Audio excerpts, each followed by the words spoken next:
आपने कभी राम जी की दाढ़ी मूछें देखी? बिहारी जी की क्यों नहीं देखी? भगवान जिस भी मंदिर में देखेंगे आपको बिल्कुल बिना दाढ़ी मूछ के दिखेंगे। क्यों?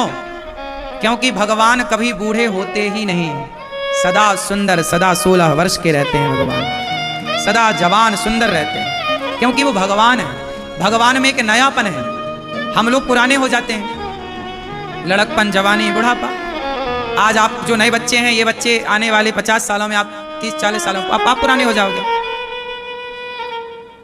हाँ या ना? लेकिन भगवान सदा नए हैं, इसलिए भगवान की दाढ़ी मूछ नहीं होती, क्योंकि वो सदा जवान सुंदर रहते हैं, 16-17 वर्ष की आयु। इसलिए भगवान का नाम और भगवान की कथा दोनों जितनी बार सुनो उतनी बार वो आपको नयापन ही लगेगा, पुरानी लग ही नहीं सकती, हाँ या ना? ये विशेषता। हम किसी इंसान की बातें करें ना तो आप एक बार सुनोगे, 2 बार सुनोगे, आपको लग क्या वही आदमी की बातें, लेकिन भगवान की बातें आप वही करो, वही सुनो, तो भी आपको नयापन आएगा। अब ध्रुव जी की कथा आप लोगों ने कितनी बार सुनी आपने? अब देखो ना, रामायण, कोरोना काल में हम सब ने रामायण देखी टीवी पर, हाँ या ना? लेकिन आप बताओ कि रामायण सीरियल जो है, ये कितने लोगों ने अपने अपने तरीके से रामायण बनाई कि नहीं?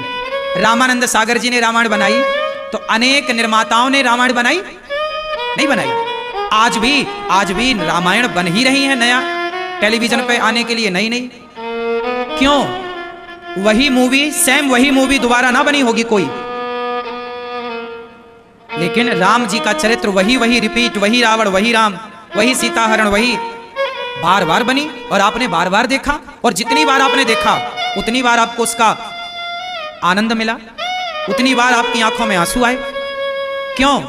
इंसान की जीवनी, इंसान के बारे में हम इतना नहीं सुन सकते बार बार। एक मूवी को आप एक बार देखोगे, 2 बार देखोगे, 4 बार देखोगे, बार बार थोड़ी उसी मूवी को आदमी देखता है, लेकिन राम जी का चरित्र आप बार बार देखते हैं, आप पढ़ते भी हैं। रामचरितमानस इतना मोटा ग्रंथ है, आप उसे बार बार, वही रामचरितमानस तुम्हारे बाप दादे पढ़ते आए, वही रामचरितमानस तुम पढ़ रहे हो, वही रामचरितमानस तुम्हारे बच्चे पढ़ेंगे, वही 700 श्लोकों की गीता तुम्हारे बाप दादे पढ़ते आए, वही 700 श्लोकों की गीता आप पढ़ रहे हैं, वही हम पढ़ रहे हैं, वही आने वाली पीढ़ी भी वही पढ़ेगी। वो 700 श्लोक 700 ही रहेंगे, 800 ना होंगे।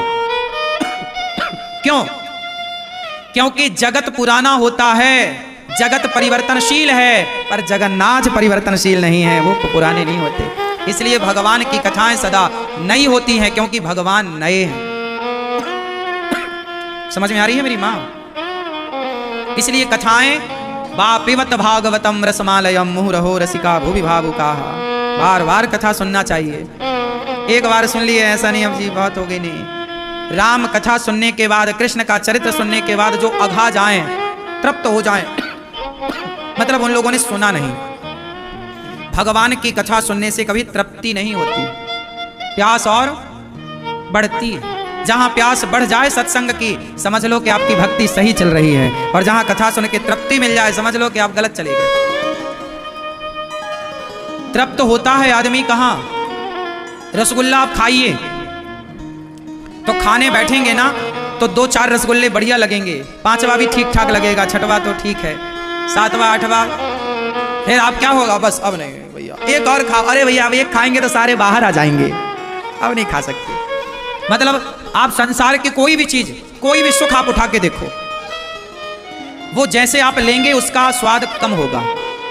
रबड़ी आप खाएंगे तो खाते खाते उसका स्वाद कम होगा, बढ़ेगा नहीं, हाँ या ना? जैसे ही आपका पेट भरता जाएगा उसका स्वाद कम हो, आप भर जाएंगे, पेट भर गया, बस अब नहीं,